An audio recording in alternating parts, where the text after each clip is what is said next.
La mort, contrairement au karma, n'est pas un concept, c'est une réalité corpusculaire. Qu'est-ce que la mort? La mort, c'est quand toutes les cellules de notre corps ne communiquent plus, nous arrivons à l'état de mort.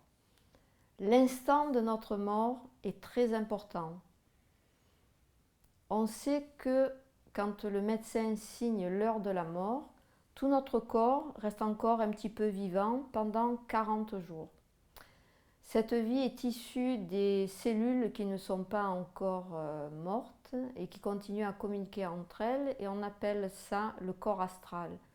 Le corps astral d'un individu reste présent en se délitant, mais reste présent pendant 40 jours auprès du corps physique, donc du corps corpusculaire. Après ces 40 jours, le corps astral se délite totalement, il n'existe plus, et l'âme, à ce moment-là, la fraction vibratoire de l'univers qui est en nous, est libérée enfin de l'esprit et du corps. Cette âme repart vers l'univers, cette fraction de l'univers a une forme à ce moment-là, a un état vibratoire, a une qualité vibratoire. Cette qualité vibratoire, elle est issue donc de l'évolution de l'individu, et cette évolution va permettre à la fraction de l'univers d'aller rejoindre les fractions adéquates. Ça veut dire quoi? C'est-à-dire que si je meurs tout à l'heure et que je suis en colère, mon âme, ma fraction d'univers, va aller rejoindre toutes les vibrations qui ont la même qualité que la mienne, c'est-à-dire toutes les vibrations qui sont mortes en colère. Et je vais passer un grand temps dans ce fameux bardeau à vivre la colère des uns et des autres. Pour éviter ça, nous avons un chemin de vie spirituel. Ce chemin de vie spirituel nous permet d'appréhender vraiment la mort et de nous préparer à construire non pas la vie, mais l'après-vie qui est bien plus importante que notre petite vie corpusculaire sur Terre. Le méditant est la personne qui a compris, qui a conscience que cette vie corpusculaire est purement illusoire et que notre réalité est purement ondulatoire. Donc nous passons, nous en tant que méditants, notre vie à préparer l'instant de notre mort pour que la fraction de l'univers qui est en nous et qui cherche à évoluer puisse, au moment de la mort, au moment du dégagement, aller se retrouver dans les meilleures conditions, avec les meilleures vibrations possibles, afin que l'univers lui entier profite de l'évolution et que l'humanité entière profite de cette évolution. Nous sommes tous des gouttes d'eau en réalité, mais nous participons au flux de la mer. Le karma, c'est avant tout un concept. C'est-à-dire que toute cette histoire qui dit, qui confirme, qui affirme, qui induit, qui propose que l'âme est immortelle et que après chaque vie nous mourrons pour recommencer une autre vie, personne n'est revenu de l'état de mort à l'état de vivant pour confirmer que ça existait vraiment. Donc pour tous les débutants et pour toutes les questions de validité, il vaut mieux au départ se dire que c'est juste un concept.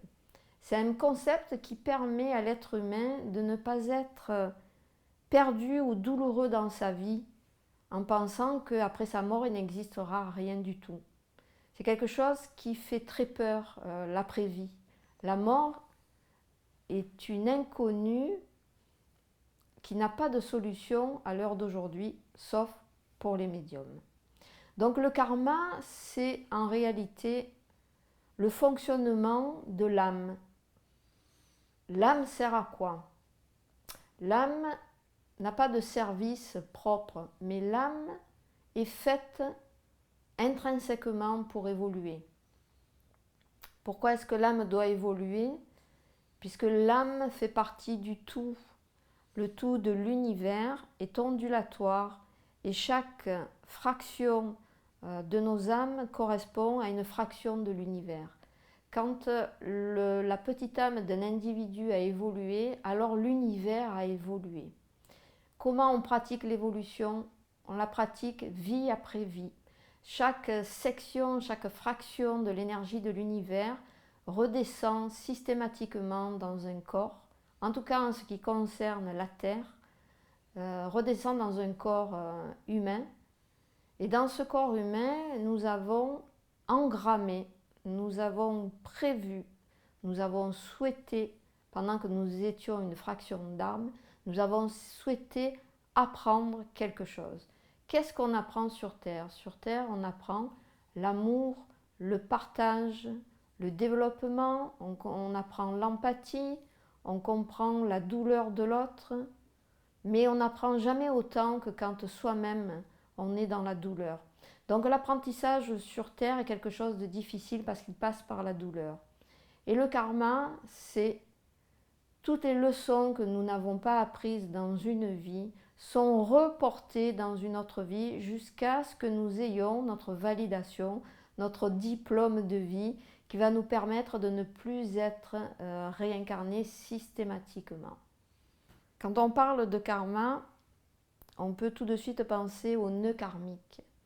Donc qu'est-ce que c'est qu'un nœud karmique? Un nœud karmique, c'est la leçon que l'on a décidé d'apprendre quand on n'était pas encore incarné. Cette leçon, c'est une difficulté. On a tous sur cette terre des leçons à apprendre et donc des difficultés à passer. Je vais vous donner l'exemple de ma propre difficulté, celle qui est vraiment massive dans mon cas. Donc j'étais une enfant très tranquille et très sage, mais je n'avais aucune envie de communiquer avec qui que ce soit. Je ne voyais pas l'intérêt de la communication ni verbale, ni tactile, ni rien du tout. Ça ne m'intéressait pas. Et j'ai découvert au travers de méditation ma dernière vie karmique et j'ai bien compris pourquoi dans cette vie je ne voulais pas parler.